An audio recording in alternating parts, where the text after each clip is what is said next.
ज्या महामानवांनी ज्या महामातांनी तुमच्या माझ्या आयुष्याचं कल्याण व्हावं म्हणून स्वतःचं आयुष्य चंदनासारखं झिजवलं ना, त्या तमाम महामातांना, त्या तमाम युगपुरुषांना मी अविनाश अशोक भारती तुम्हा सर्वांच्या जोरदार जोरदार जोरदार टाळ्यांच्या गजरात विनम्र असं अभिवादन करतो.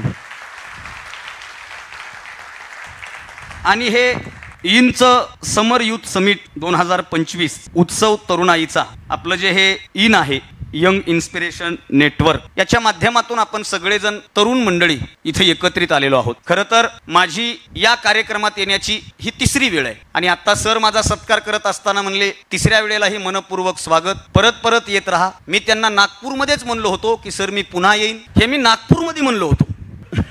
त्यांना हेही म्हणलो होतो मी पुन्हा येईल, एकटा नाही आलो तो 2-3 घेऊन येईल, काहीच नाही जमलं तर एका खुर्चीवर 2घाला बसवील, पण मी येईन. मी आलो, फक्त मला मोकळं करा असं मी म्हणणार नाही. ते वेगवेगळ्या लोकांची वेगवेगळी गोष्टी आहेत. आणि सरांनी मला परत इथं बोलवलं. माझं परिचय करून देत असताना किंवा त्या पत्रिकेवर छापलं त्यानुसार किंवा तुम्हाला सांगत असताना मगाशी मी कॉल ऐकत होतो, महाराष्ट्रातील असं तसं अमुक तमुक हे सगळं बोललं जात होतं. माझ्याकडे बघून तसं वाटत नाही सर. माझ्याकडे बघून मी वक्ता वाटत नाही, कवी दिसत नाही. आणि कीर्तनकार तर लोकांना लांबून लांबून पटतच नाही. असा कीर्तनकार लोकांनी बघितलाच नाही. कीर्तनकार म्हणलं की त्यांच्या डोक्यात 3 गोष्टी फिट आहेत. त्याची भली मोठी गाडी असली पाहिजे, त्याची अशी जाडजूड बॉडी असली पाहिजे, त्याची लांब लचक दाढी असली पाहिजे. मी गाडी आत्ता घेतली 2 वर्ष झालं. बॉडी तुमच्या समोर उभी आहे, मी दाढी आता वाढवायला लागलोय, कारण सध्या दाढीवाल्याचा जमाना आहे. आपल्याकडं बॉडी नाही, दाढी नाही, आपली काडीवर माडी आहे, पण रोज खेडोपाडी जाऊन समाज प्रबोधन करत मी महाराष्ट्रभर फिरतोय. तो योग आज आहे.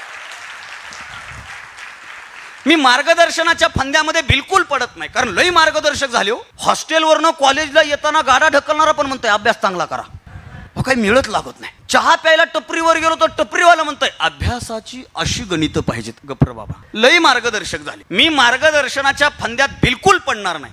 मी तुमच्याशी संवाद साधण्यासाठी इथं आलोय, कारण शैक्षणिक दृष्ट्या मार्गदर्शक खूप वाढले. शैक्षणिक दृष्ट्या आणि मानवी जीवनामध्ये संवाद साधणारी माध्यमं कमी झालीत, आणि त्याच्यामुळे मी तुमच्या समोर उभा आहे. इथं येण्याचं कारण म्हणजे मोबाईल आहे, इथं येण्याचं कारण म्हणजे सोशल मीडिया, इथं येण्याचं कारण म्हणजे युट्यूब आहे. आणि या इंचा आणि माझा जवळचा असा संबंध आहे की जेव्हा मी पहिल्यांदा आपल्या पाटीदार भवनमध्ये आलो तेव्हा हॉस्टेलहून निघालो, कार्यक्रमाला गेलो. सरांनी सांगितलं होतं 15-20 मिनिट बोला. मी बोलायला सुरुवात केली. 15 मिनिटानंतर म्हणलं सर थांबू का, खालून म्हणले बोला. मी बोललो. अर्धा तास झाला, म्हणलं सर थांबू का, सर म्हणले बोला. पुन्हा बोललो. असं बोलता बोलता 1 तास 48 मिनिट मी तिथं बोलत होतो. आणि तो व्हिडिओ सगळीकडे व्हायरल होत होता. महाराष्ट्रभर तो व्हिडिओ व्हायरल झाला. आणि तिथपासून अविनाश भारती नावाचा पोरगा महाराष्ट्राला कळाला. हे इंच सगळ्यात मोठं. आणि त्याच्यामुळं मी सर तुम्हाला नाही म्हणत नाही, नाहीतर तुमचा कार्यक्रम मला आर्थिकदृष्ट्या परवडत नाही.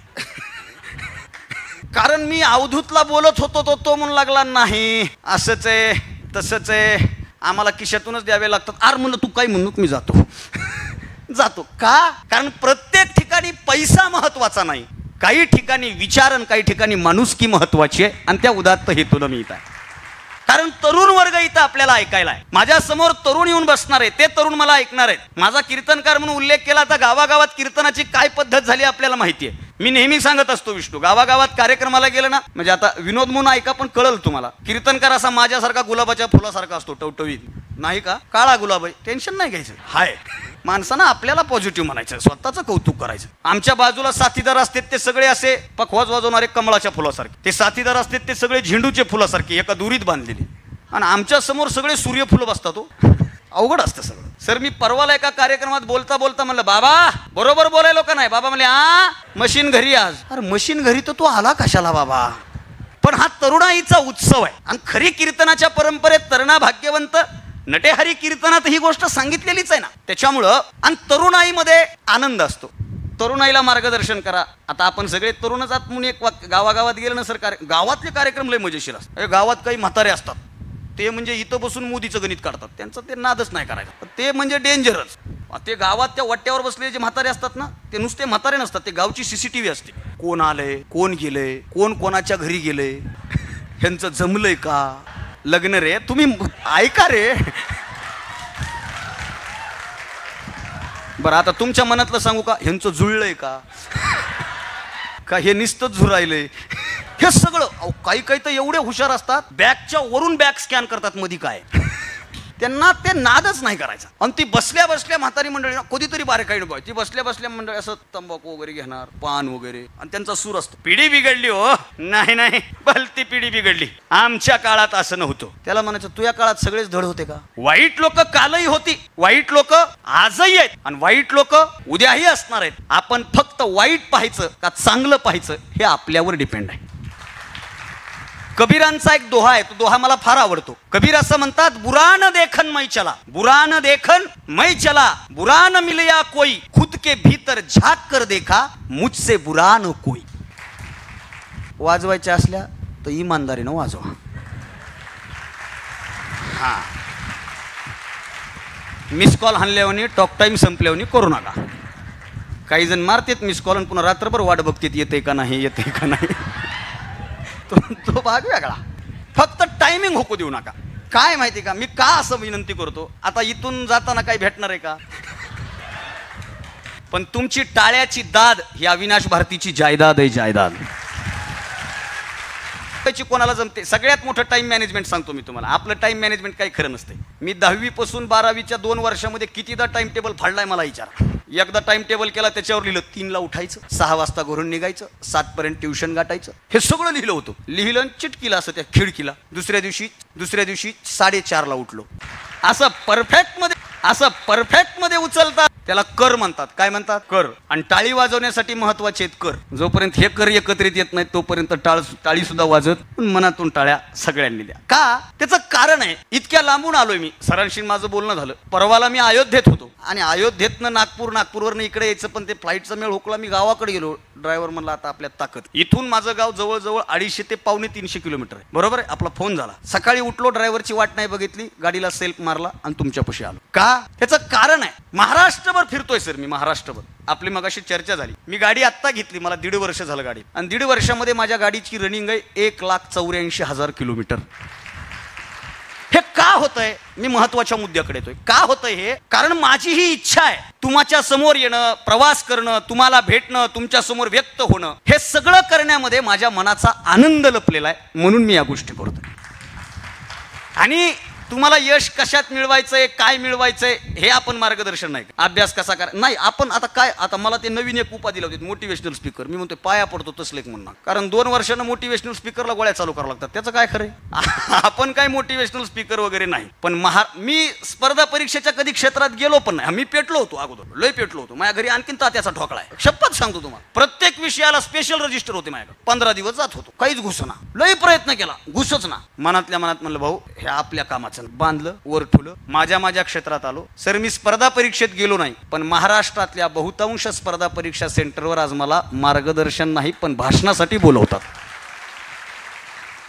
कारण मी ओळखलं माझ्यात काय. आता हे संभाजीनगरमध्ये मी एक 12 वर्ष राहिलो होतो. मी 10वी झाल्याच्या नंतर मला इंजिनियर व्हायचं होतं. पॉलिटेक्निकला ऍडमिशन, पण डोनेशन लई होतं, घरची परिस्थिती नव्हती. डोनेशन इंजिनिअरिंग करायला आपल्याकडे तेवढा पैसा नाही, म्हणून मी इंजिनिअरिंग केलं नाही. पण महाराष्ट्रातल्या सगळ्या इंजिनिअरिंग कॉलेजकडून त्याच्यापेक्षा चौपट मी वसूल केलं कार्यक्रमाच्या निमित्तानं. गॅदरिंग हे ते त्या सगळ्या निमित्त. मग पुन्हा एक जण म्हणला तुला कमी टक्के, 10वीचे टक्के म्हणजे आपले सांगायसारखे. आता आले ते टॉप 5.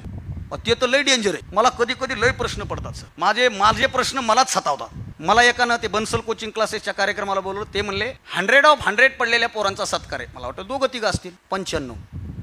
मी ट्रॉफी देत होतो, हसत. ट्रॉफी देत होतो, हसतो. आणि ते 100 वाला माझ्या पाया पडायचं. मी असं करायचं मनातल्या मनात. म्हणजे माझ्या पाया नको पडू, तुला 100 पडलेत, माझे सांगण्यासारखे बी नाहीत. अवघड आहे सगळं. म्हणजे 10वीला चांगले टक्के पडावून ती पेढे वाटाव, तो पण डेंजर कार्यक्रम आहे सर. जगातला सगळ्यात अवघड कार्यक्रम आहे. यश मिळाल्याच्या नंतर पेढे वाट. आमच्या गावातल्या एका 10वीच्या पोराला चांगले टक्के पडले आणि त्यानं हातात पेढे घेतले. गावात आलं पेढे घेऊन. हे मी त्यात वाट्यावर बसलेल्याबद्दल बोलू लागलो ना. आणि ते मला ज्येष्ठ मंडळी त्यांना पेढा द्यावा. ह्यानं आपलं पेढ्याचा बॉक्स ह्याला खाऊ वाटत होते, पण यानं खाल्ले नाही. पुन्हा जे पोरग आहे त्यानं पेढा घेतला, त्या म्हाताऱ्याच्या हातात दिला, पाया पडलं. म्हातारा म्हणलं 1 मिनिट. सुळबिळ भरली म्हाताऱ्यानं. कशाचे? पोरग म्हणलं 10वीचे. किती पडले? ते म्हणलं 98. सेंटर कोणतं होतं? दुसरा प्रश्न काय? सेंटर कोणतं? त्याने सांगितलं असं ते सातारा परिसर पलीकडलं. त्या सेंटरला 98 काय 198 पडले असते. आणि त्याला हळूच म्हणायचं बाबा तुम्हाला किती पडले होते? आपण 8वीलाच शाळा सोडली. अरे तू 8वीला शाळा सोडली, तू याचं कौतुक करण्यापेक्षा त्याचं गणित काढायला. त्याच्यामुळे मी पेढेच वाटले नव्हते, कारण आपले काय सांगण्यासारखे नव्हते. 100 मध्ये आम्ही 2 जण पास झालो.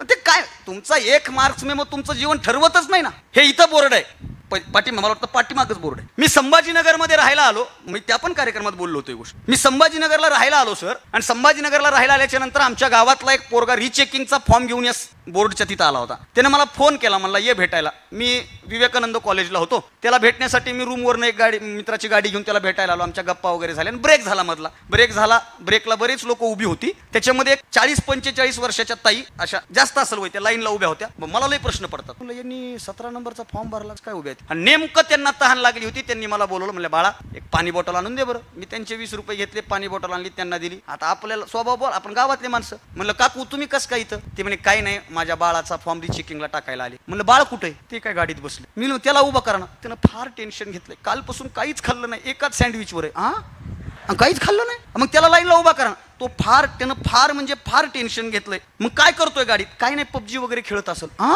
मोबाईल मध्ये गेम खेळायला त्याला टेन्शन नाही, लाईन मध्ये उभा राहायला टेन्शन. आता उत्सुकता. मी म्हणलं काकू असे किती, जरा कमी पडलेत का? नाही म्हणे. मग किती पडलेत? ते म्हणे 98. मी म्हणलं मग रिचेकिंगला 2 गेले कुठे? मी म्हणलं गोव्याला गेले असतील, येतील महिना 15. ते म्हणे नाही 2 गेले कुठं? आणि त्याच वर्षी कोल्हापूरच्या एका पोराला 35.80 पडले होते. त्या पोरानं गावात बॅनर लावलं. गावात फक्त ग्राफिक्स डिझायनर कडून त्यानं 35 लहान केलं आणि 80 मोठं केलं. आणि त्या 80वर असं हात ठेवून उभा राहिलं, बॅनर लावलं. अख्ख्या गावानं सत्कार केला त्याचा. आणि ते पुन्हा भाषणात म्हणलं तुमची गपलत झाली, मला 35.80 80 आकडा आवडला म्हणून मी मोठा केलाय. अरे हे 98 पडून सुखी नाही, ते 35 पडून सुखी आहे. नेमकं आम्ही शिक्षणाच्या बाबतीमध्ये आमचा आनंद हरवत चाललोय का काय, हा विचार प्रत्येकानं करणं काळाची गरज आहे. एक यश, शिक्षण, यशस्वी, नोकरी, डिग्री, पॅकेज, परमनंट, याच्यातच आम्ही व्यस्त आहेत. ते एका हिंदी उर्दू शायराची एक शायरी आहे, मला त्याचा आता पाठ नाही, पण त्याचा अर्थ असा आहे की क्या कमाया जनाब? तो म्हणतो बहुत कमाया, म्यूजियम बन सकता इतना कमाया. क्या क्या कमाया? डिग्री की, नौकरी मिली, पैकेज मिला, रिटायर हो गए, पेंशन मिली, मर गए. कमाया क्या? बहुत कमाया. क्या यही कमाया? आयुष्याची कमाई ही तुम्ही जीवनामध्ये आनंदी किती आहात, आनंदी होऊन कसं जगताय याच्यावर डिपेंड आहे. आणि आपल्या लहानपणा बघा तुम्ही, ही गोष्ट वस्तुस्थिती आहे सर. जेव्हा मी या क्षेत्रात यायचं ठरवलं, मला म्हणजे आधीच ठरलं होतं सर, माझं 8वीतच ठरलं होतं माझं काय लग्न, मला या क्षेत्रात यायचे. मला एका सरांनी विचारलं होतं, अविनाश तुला काय व्हायचंय? आणि मी सरला म्हणलं होतं, सर मला महाराष्ट्रातला एक व्याख्याता व्हायचंय, गावागावात माझे बॅनर लागावे, तोफा वाजवून लोकांनी स्वागत करावं, असं काहीतरी सत्कार करावा, जाताना पैसे देऊन घरी पाठवावं. हे 8वीत पाहिलेलं स्वप्न आणखीन पूर्ण झालं नाही. ते पूर्ण करण्यासाठी मी प्रयत्न करतोय, पण जे प्रयत्न मी करतोय ना त्याच्यामध्ये मी आनंदीन समाधानी आहे.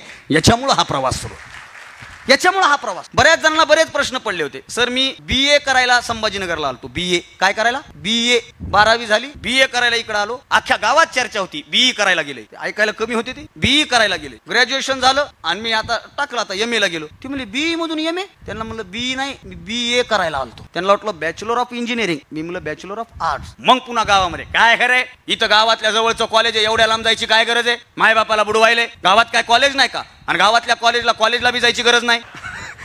आणि असं काय BA ला रोज जावं लागतं का? हे काही डोक्यातच फिट. पण मी एकाच गोष्टीमुळे सर संभाजीनगरला आलो, एकाच गोष्टीमुळे. मी तेव्हा छोटी भाषणं करीत होतो आणि मी माझ्या गावामध्ये भाषणातला राजा होतो.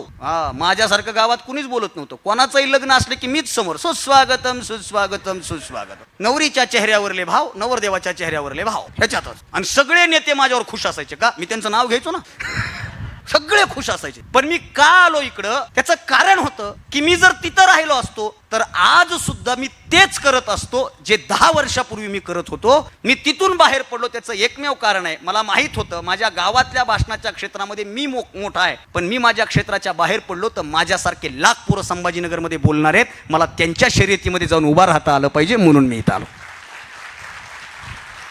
आलो. बेडकासारखं जिंदगी असते काय लोकांची, बेडकासारखी. ते बेडूक असतो बा, ते बेडूक असं पाण्यात असतो, विहिरीत असं वर बघतो तो, ते विहिरीचा जेवढा गोलाकार असतो ना, तर म्हणतो बस यही दुनिया है. कभी कभी लगता है की आपणच भगवान आहे. बेडकाला वाटतं. पाऊस पडतो, विहिरीची पातळी वाढते, पाणीवर येतं. पाणीवर आलं की बेडूक पाण्यातून बाहेर पडतो आणि बाहेर पडल्याच्या नंतर बाहेरची सगळी सजीव सृष्टी पाहून तो बेडूक घाबरतो. माझ्या सरांचं एक वाक्य होतं सर, माझे नरसिंग जाधव सर म्हणून मला 10वीला ट्युशनला होते, त्यांचं एक वाक्य मला फार, मी लिहून ठेवले ते डायरीत. ते असं म्हणायचे की फुपुरड्यात चालणारे बैल, आता जे शेतकऱ्याच्या घरातले त्यांच्या लक्षात येईल, फुपुरड्यात चालणारे बैल जर एका दिवशी हायवेला लागले ना तर त्यांचे पाय निसटतात. म्हणून अधूनमधून त्यांना हायवेची सवय असली पाहिजे. जर फुपुरड्यातच चलत राहिले ना तर त्यांना हायवेची भीती मनात निर्माण झाल्याशिवाय राहणार नाही. ती भीती जावी म्हणून मी इथं आलो. या क्षेत्रामध्ये स्वतःचं काहीतरी करण्याचा प्रयत्न केला. विष्णू आहे वक्तृत्व स्पर्धेतला, तो पत्रकार म्हणून काम करतो. मित्र आहे पत्रकार, आणि मित्र पत्रकार असला की जरा चांगला असतं. मला काय राजकारणात यायचं नाही मित्रांना पत्रकार करून किंवा पत्रकारांना मित्र करून, पण ते असतं. या क्षेत्रामध्ये आलो. स्पर्धा करत करत करत करत करत करत करत करत सर मी महाराष्ट्रभर बोलत फिरायला लागलो. आणि हे गर्व म्हणून किंवा अभिमान म्हणून नाही सांगत, फेब्रुवारी महिन्यामध्ये मागच्या वर्षी 29चा महिना होता आणि 29 दिवसामध्ये 52 व्याख्यानाचं रेकॉर्ड मी माझं स्वतःचं केलं.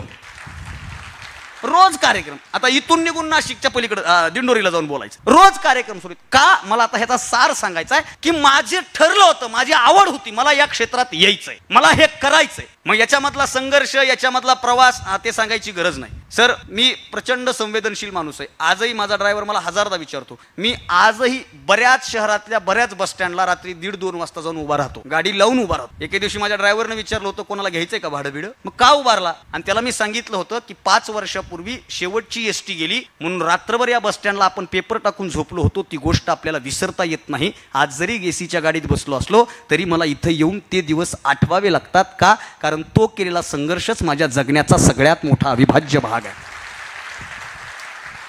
ही संघर्षाची तयारी आहे. एखाद्यावर एखादं संकट येतं, एखाद्यावर एखादी अडचण येते. ती अडचण याच्यासाठी येते की ही अडचण तू पार कर, तुला पुढचा कार्यक्रम तुझा यशस्वी होणार आहे. मी ज्यांच्यामुळे इथं उभा आहे, ज्यांनी मला या क्षेत्रात माझ्या आयुष्यात परिपक्व केलं, ते माझे गुरु प्राध्यापक दिलीप महालिंगे सर. त्यांचं एक वाक्य असायचं सर. मला विवेकानंदला होते मराठी विषयाला, आता ते रिटायर झाले. आणि मी ड्रामामध्येही होतो, नाटकाच्या क्षेत्रातही होतो, कवितेच्या सगळ्या क्षेत्रात. आणि हे करत असताना आम्ही कार्यक्रमाला स्पर्धेला निघालो, अडचण आली की सर जवळ यायचे आणि खांद्यावर हात टाकून म्हणायचे क्या बात आहे. मी म्हणायचे सर क्या बात आहे, अडचण आली ना. सर म्हणायचे तू ज्या कार्यक्रमाला जात असताना तुला अडचण येते ना, लक्षात ठेव तुझा तोच कार्यक्रम टॉपचा आणि यशस्वी होतो. अडचण न येता कार्यक्रमाला गेला असतं त्याचं काही सांगता येत. ही पॉझिटिव्हिटी आपल्या मनात असते, हे पाळलं पाहिजे. बरं दुसरं आता पॉझिटिव्ह विचाराबद्दल बोला. हे एक नवीनच चक्र आले, पॉझिटिव्ह राहा, पॉझिटिव्ह, पॉझिटिव्ह राहा, पॉझिटिव्ह. ह्याला त्याच जास्त टेन्शन आहे. पॉझिटिव्ह राहतं कसं राहा, जरा बारकाईने विचार करा. या बोलणारे लय भारी बोलतात, बस मन पॉझिटिव्ह ठेवा. अरे हे मन आहे, हा मनुष्य देह आहे, हे माणसाचं आयुष्य आहे, याचे अविभाज्य घटक आहेत हसणं, रडणं. आणि मी तर जाहीर सांगत असतो, रडू आलं ना रडायचं, रडू आलंय तरी हसायलं, मग ते मरत आहे. तसलं नसलं पाहिजे. रडू आलं रडा ना. आणि आपल्याकडे एक जुनी म्हण आहे, मर्द को दर्द नाही होता. हे असलं म्हणणारे आधी हाणले पाहिजे. मर्द को दर्द नाही होता. एखादा चित्रपट बघत असताना बायाच्या डोळ्यात पाणी येतं, स्त्रियांच्या डोळ्यात पाणी येतं, आणि पुरुषांच्या डोळ्यात हे ठरवलंयच आम्ही. एखादं पोरग समजा एखाद्या गोष्टीमध्ये खचलं, त्याला काही यश बिश मिळालं, ते जर रडायला लागलं ना, त्याच्या बाजूचं म्हणताय घाबरे काय बाई सारखं रडतो. म्हणजे रडणं हे फक्त बायांचं आहे का? नाही. रडणं हे प्रत्येक जिवंत संवेदनशील मानाचं लक्षण आहे, आणि ते रडलं पाहिजे. रडू आलं पाहिजे. रडू वाटलं रडायचं, हसू वाटलं हसायचं. आमचं असं झालं, आमचं रडू बी गेले आणि हसू बी गेले. हसत नाहीत सर लोक. किती मोठा जोक झाला, अरे हस ना, अरे हसर. आणि हे जे असे हसत नाहीत ना, मग ते सिद्धार्थ गार्डन मध्ये सकाळी हसते, आणि त्याला हसविणारा जे असते का त्याला बघून हसू येते. आणि त्याच्या क्लबचं नाव आहे हास्य क्लब. मला प्रश्नच पडतो, अरे साधी गोष्ट आहे, हसा ना. एखादी घटना रडा ना. माझी आजी अडाणी होती, ती कुठं शिकली नाही, तिला पुस्तकाचं ज्ञान नव्हतं, पण ती आजीनं मला एक वाक्य सांगितलं होतं. ती आजी म्हणायची, बाळा अगोदरच्या काळामध्ये काळे ढग दाटून आले ना, इतका पाऊस पडायचा विचारायची सोय नाही, आणि माणसाला साधं खर्चटलं ना तरी माणसाच्या डोळ्यात पाणी यायचं. आताची परिस्थिती इतकी विचित्र आहे ना बाबा, की ती परिस्थिती इतकी विचित्र आहे ना की आभाळाला धरून लदलद हलवलं ना तरी टिपूसभर पाणी गळत नाही. माणसासमोर माणसाला जिवंत जाळलं ना तरी आमच्या डोळ्यातून आसू ढळत नाही. ही आमची संवेदनशीलता गेली कुठं? अरे गेली कुठं ही संवेदनशीलता? जरा प्रश्न पडला पाहिजे आपल्याला. आम्ही हसतो ना, आम्ही दुसऱ्यावर हसतो. पण माझं एक इंस्टाग्रामला वाक्य फार व्हायरल झालं होतं. त्याच्यात मी असं बोललो होतो, जगातलं सगळ्यात सोपं काम आहे दुसऱ्यावर हसणं, आणि जगातलं सगळ्यात कठीण काम आहे दुसऱ्यासाठी रडणं. आणि ज्याला दुसऱ्यासाठी रडता आलं, दुसऱ्याला हसवता आलं ना, जगात त्या माणसासारखा मोठा माणूस दुसरा कुणीच नाही साहेब, कुणीच नाही. आम्ही शर्यत लावली. बरं आपल्या सगळ्याच क्षेत्रात शर्यत आहे आपली, सगळ्या क्षेत्रात. सर मी प्रामाणिकपणे सांगतो, मी या क्षेत्रात शर्यती म्हणून आलो नाही. मला याच्यापेक्षा नाहीच. आमची शर्यत आहे, मला टॉप यायचंय, टॉप यायचंय, टॉप यायचंय, टॉप. वर्गात मी टॉपला पाहिजे, वर्गात मी टॉपला पाहिजे, वर्गात मी टॉपला पाहिजे, वर्गात मी टॉप. एकच टकुऱ्यात फिट झाले. टॉप येण्यासाठी अभ्यास करू नका, पहिला येण्यासाठी अभ्यास करू नका. यश मिळावं, यश ही दुय्यम भाग आहे हो सर. प्रयत्न करा, यश मिळतं ना. परिपूर्ण प्रयत्न करा, यश मिळतं ना. एकाग्र चित्तेने यश प्रयत्न करा, यश मिळतंच. आमिर खानचा डायलॉग आहे 3 इडियट्स मधला, कामयाबी के पीछे मत भागो, काबिल बनो, कामयाबी झक मार कर आपके पीछे आएगी. यश मिळतं. यश मिळणं काय लय अवघड गोष्ट आहे का? ऐका, कितीतरी अधिकाऱ्यांच्या कथा ऐका. 10वीला नापास, 12th fail Manoj Sharma. 12th fail ना मनोज शर्मा. आज त्यांचा चित्रपट बघत असताना चित्रपट घराच्या बाहेर आला की काय मला काय कळतच नाही. तो विज्ञानाचा एक नियम आहे बघा. तुम्ही सायन्सचे विद्यार्थी आहात. एखादी गोष्ट जेव्हा तुटत असते ना तेव्हा ती गोष्ट ऊर्जा निर्माण करत असते, आवाज करत असते. फक्त त्या ऊर्जेचा आणि त्या आवाजाचा पॉझिटिव्ह वापर करायचा का निगेटिव्ह वापर करायचा हे आपल्यावर डिपेंड आहे. एका वाक्यात विषय थांबू का? ठुकरा के मेरा प्यार मेरा इंतकाम देखेगी. हे ना गाणं अख्खं पाठ केलं आणि अख्खं गाणं फुकण्यातच घातलं. हे ना काहीच झालं नाही ह्याचं. ती ऑफिसर झाली तरी हे तिला म्हणतात ठुकरा के. ती म्हणजे ह्याला मध्ये टाका. काय म्हणजे काय पॉझिटिव्ह घेतोय तुम्ही? पडणारी प्रत्येक गोष्ट आवाज करते, पण प्रत्येक गोष्ट ऊर्जा निर्माण करते. तुटणारी गोष्ट मग एखादं स्वप्न तुटलं, एखादी इच्छा तुटली, एखादा रिझल्ट गेला तर त्याचा वापर. हे पहा, दोन गोष्टी असतात. एक महापुरुष, एक माणूस या भारताच्या मातीमध्ये होऊन गेला जो जात पात धर्म पंथ आणि देशाच्या पलीकडे अमर झाला. त्या माणसाचं नाव आत्ताच्या काळात वैज्ञानिक दृष्टिकोनातून ज्या माणसाला हिंदू मुस्लिम हा देश, APJ अब्दुल कलाम. अहो APJ अब्दुल कलामांचं नाव घेत असताना त्यांची जात पात धर्म पंथ याचा कोणी विचार करत नाही ना. आणि महाराष्ट्राच्या भारताच्या मातीमध्ये APJ अब्दुल कलामांचं नाव घेत असताना धर्मांध दृष्टीतून जो नाव घेतो ना त्याला APJ अब्दुल कलाम कळाले नाहीत. किंवा धर्मांध दृष्टीनं धर्मपंडित असणारा सुद्धा APJ अब्दुल कलामांना नाकारू शकत नाही. आणि त्यांच्या जीवनात असेच प्रसंग आले. आपल्या सगळ्यांना त्यांचं चरित्र वाचा. NDA मध्ये सिलेक्शन झालं, डेहराडूनला जायचं होतं, खिशात पैसे नाहीत. बहिणीनं स्वतःचं दागिने विकले, दागिने मोडले आणि त्या दागिन्याचे पैसे दिले. तेव्हा त्या पैशामध्ये सुद्धा फक्त एकतर्फी प्रवास होणार होता, यायचे सुद्धा पैसे त्याच्यामध्ये नव्हते. आणि कलाम साहेबांनी सांगितलं ताई घाबरू नको, माझं सिलेक्शन होणार म्हणजे होणार. कलाम साहेब गेले. दुर्दैवानं त्यांचं सिलेक्शन झालं नाही. आणि सिलेक्शन नाही झालं तेव्हा खिन्न अवस्थेमध्ये दुःखी यातनेनं त्या ऋषिकेशच्या जवळ शिवानंद स्वामीचा एक मठ आहे आणि त्या मठाच्या बाजूला अगोदर डोंगर होते आणि त्या डोंगरावर गेले. कशाच्या विचारानं? आत्महत्येच्या विचारानं गेले. काय उपयोग आहे माझा?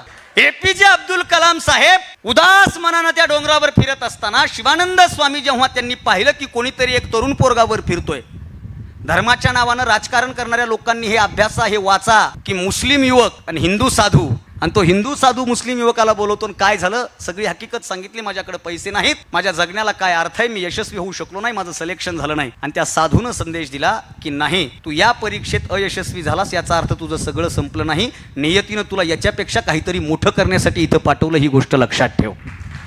ही गोष्ट इथं लक्षात ठेव.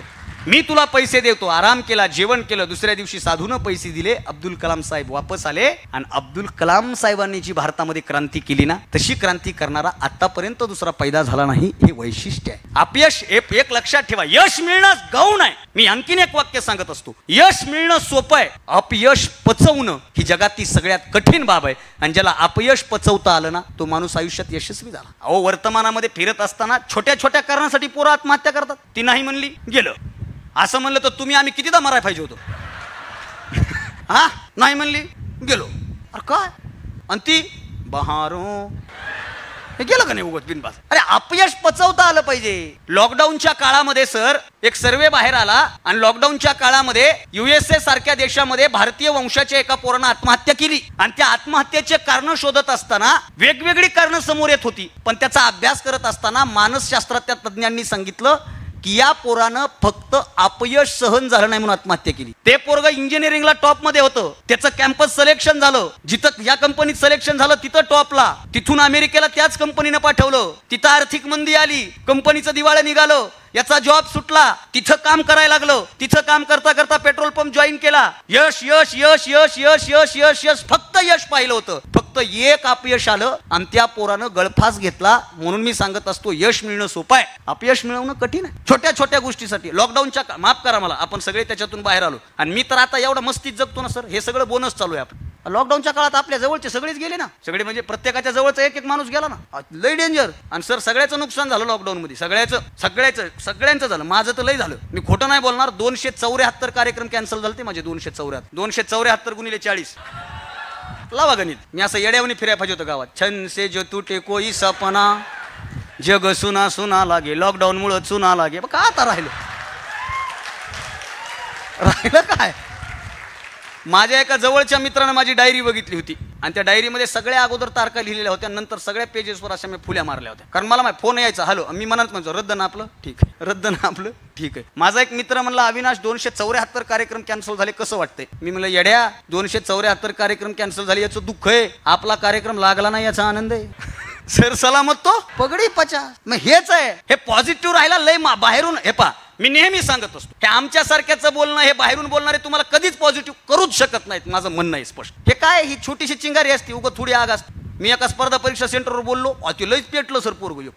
आता हे म्हणलंय ना, म्हणला पोस्ट काढतो सत्काराला ह्याच व्याख्यान ठेवतो, डायरेक्ट संकल्पच तिथूनच. आणि माणसाला मोटिवेशनल करण्यासाठी डायलॉगची गरज नसते, काही आवाज महत्वाचे असतात. आवाज, हे जे आवाज आहेत ना, हे वैशिष्ट्य आहे. आता तुम्ही इंग्रजीचे अभ्यासक आहात, इंग्रजीमध्ये एखादा शब्द सायलेंट असतो, एखादा शब्द समजा रिचर्ड द हाऊस नावाचं वाक्य, त्याच्यामध्ये बोलणारा प्रोनाउन्सिएशन फोनेटिक्स पक्के असते, तो मग तो रिचर्ड हाऊस. त्याच्यामध्ये द नसतो असं नाही, द असतो पण द सायलेंट असतो. इंग्रजीत लय अवघड आहे, मराठीत तसं नाही. मराठीत वाक्याचे वाक्य गायब असतात. आपल्याला एखाद्याने विचार, चहा घ्यायचा का?